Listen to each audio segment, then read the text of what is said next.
Good evening. My name is Pridgen. I'm the head football coach here at Wesleyan. And tonight is a tremendous occasion because this evening I am witnessing four incredible men receive the highest honor that Wesleyan athletics can bestow upon its own, and it brings me great joy. Congratulations to Tanner Smith and Zach Young, but especially from my perspective to our football guys, Devin Stanton, and the gentleman whom I am introducing now, Mr. Conor Welton. It is such an incredible honor for me to be here tonight, to be behind this podium, to have this opportunity to share a few brief reflections with you, and to hopefully do justice to one whom I consider among the finest young men who have ever passed through our football program. So let me begin by saying thank you to Wesleyan. Thank you to Conor's family, his parents, Chris and Michelle, and his sister India. And especially thank you to Conor himself for giving me the chance to do this. Coaches live for moments like this. Moments when we can reflect upon the young people who have shined in every possible way, but have done it the right way, with courage, humility, and a love for others. When Conor Welton became our starting quarterback in 2007, he was a quiet sophomore, and I was an inexperienced second-year head coach. And without saying so, I think we both knew we were going to have to grow up together.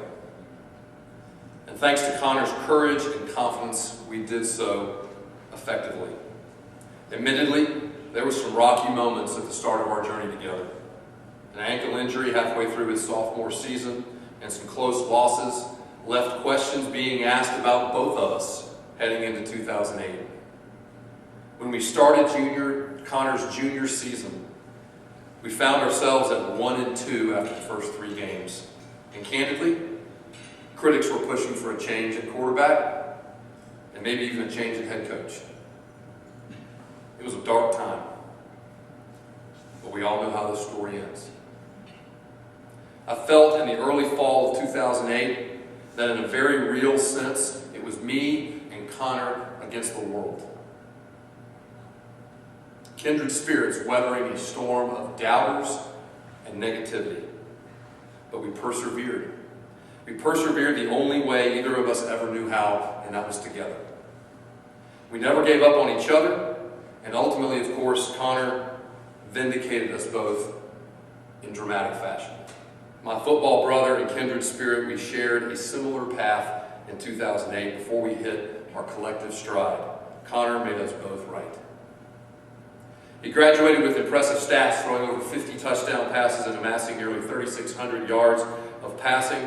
He holds our school record in career yards and completion percentage.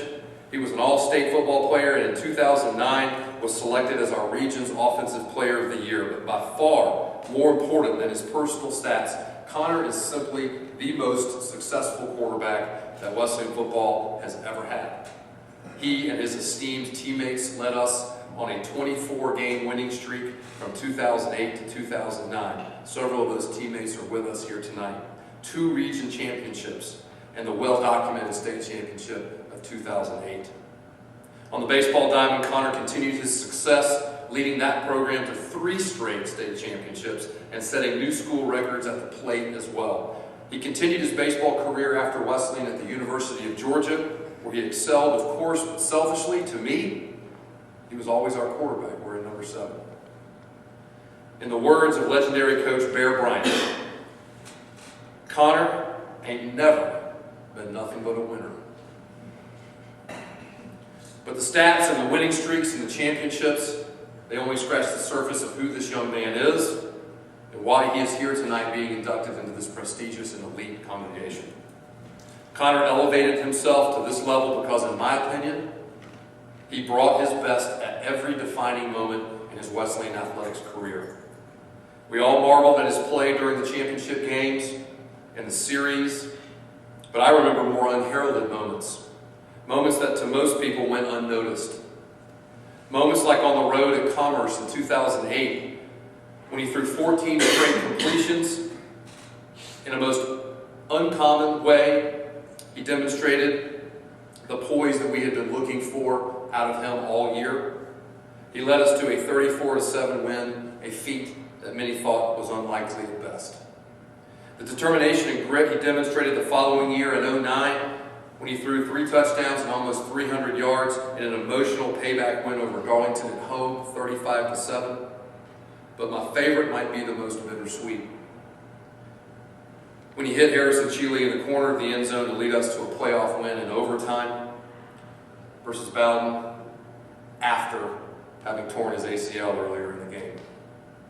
See, I believe Conor's being inducted tonight because of these moments where his guts and his character were revealed as much as for all the wins and the championships.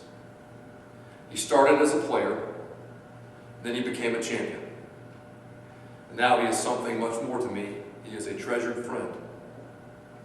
Our former quarterback coach and offensive coordinator, Brad Diem, whom I believe deserves a lot of credit for Conor's football development as a player, said this about him 6 years ago this month in January of 2010 at our team banquet.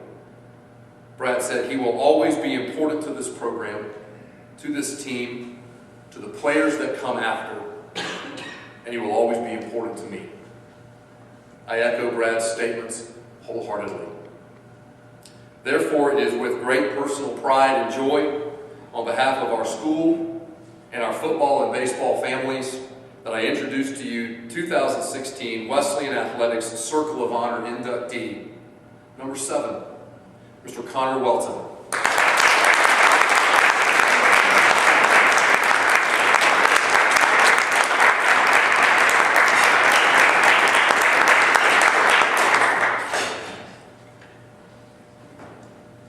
Thank you, Coach Pridgen.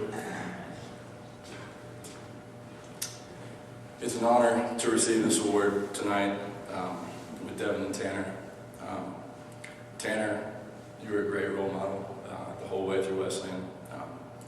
Can't describe enough how much you meant to this school and to all those young guys looking up to you. Not only what you did on the field with the guys on the court, but what you did off the field was incredible to witness. And Devin, unfortunately, he's not here yet. Hopefully he'll get here. But Devin was one of the best teammates I've ever had, and it's an honor to go in with him.